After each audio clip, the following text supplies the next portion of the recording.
Here's how to make raw kicks in 6 quick steps so your hardstyle, rawstyle or hardcore tracks hit hard and sound original every single time. You can follow along in any DAW, FL Studio, Ableton, Logic Pro, Cubase, it doesn't matter.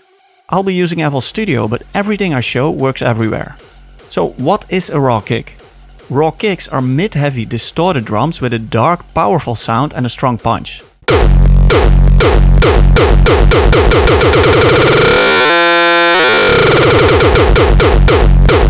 They are the backbone of professional rawstyle, hardstyle and hardcore music.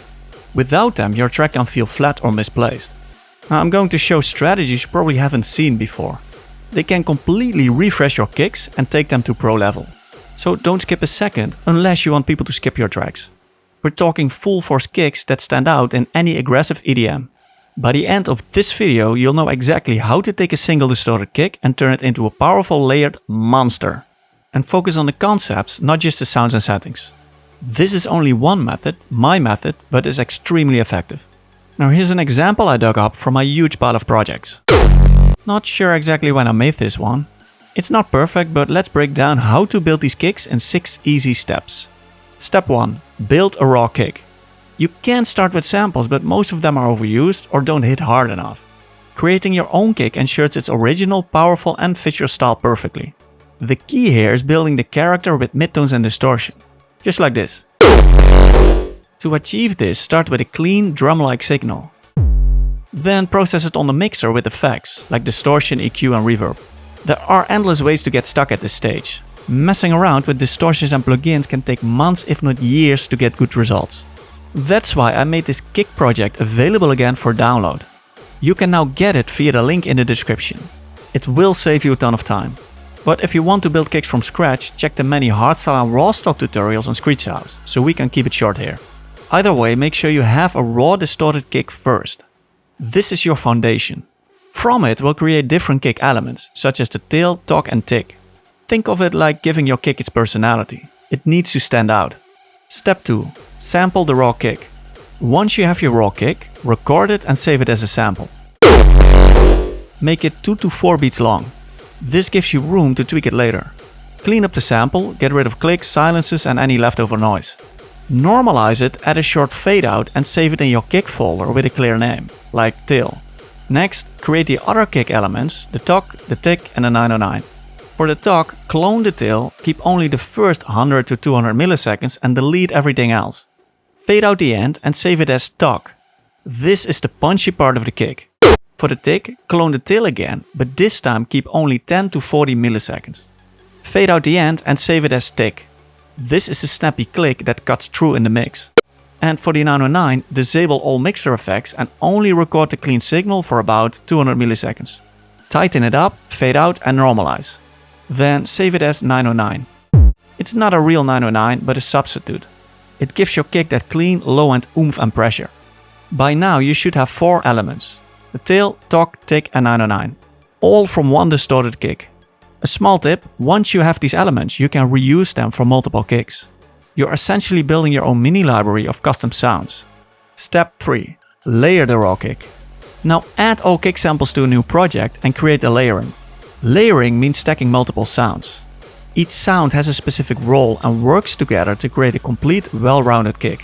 From top to bottom, a good order is tick, talk, 909, tail and bass. We haven't touched on the bass yet because if it fails, your track fails. One wrong sample can severely weaken the kick or blow up the low end and wreck your mix. Bass is highly sensitive, so there cannot be any room for errors. If you want to be 100% sure your sample is legit, get my sub-bass sample pack in the description. All basses are highly optimized and you can drop them straight into your layering without worry. I only recommend designing your own subs and basses if you know what you're doing. You can find a handful tutorials on Screech House. Otherwise, just drop a mix-ready sample into your layering and proceed. Try these key tips to take your layering to the next level. The tick starts the kick. That rhymes. It should be short, clicky and snappy. The talk comes next. It should be punchy with a mid-tone character. But here's a neat trick. Add a slight delay between the tick and talk. Tick-tock. This creates a little space and a sense of float, so they both can shine briefly. The 909 sits under the talk for extra power and pressure. Not too loud to avoid boominess, and not too quiet to avoid weakness. Slightly delayed as well for room and float. The tail and bass come last after the top and 909. Make sure the bass doesn't overlap the 909. Both are dominant in low frequencies, which can harm your mix if they clash. For each sample you can use automation to shape its volume curve, so they can blend together perfectly. Here's another trick. Subtly shifting samples forward or backward can make a huge difference. Sometimes even a tiny adjustment can bring a flat kick to life. Step 4. Mix the raw kick. After aligning each sample, send them to separate mixer tracks so you can add effects and shape them individually. With that done, try the following strategies which can work like magic.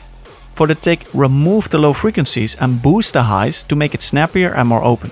For the talk, removing some lows can also work. Experiment, but keep some upper lows for impact. And for the 909, cutting higher frequencies can help keep the sound clean, but it isn't always necessary. And for the tail and bass, apply cross EQ by cutting lows on the tail and highs on the bass at the same frequency. A good starting point is usually around 180 Hz and above.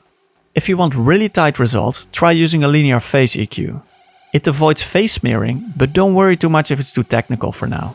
Now mixing a kick goes hand in hand with layering, the previous step. In practice, play around with effects, shift samples, adjust volume curves and so on until everything falls into place. Use your ears and analyzers. If it sounds better, keep it. If not, adjust it. Just fall back to this tutorial as a general framework.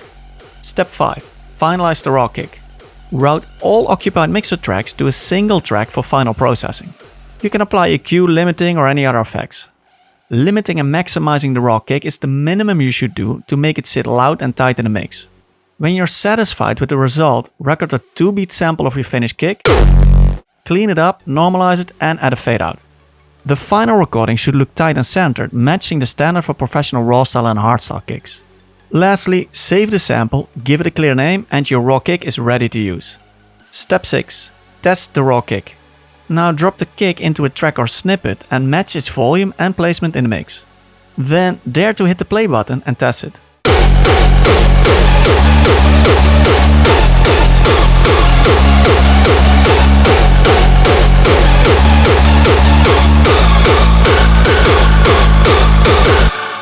Listen carefully and ask yourself, is it powerful?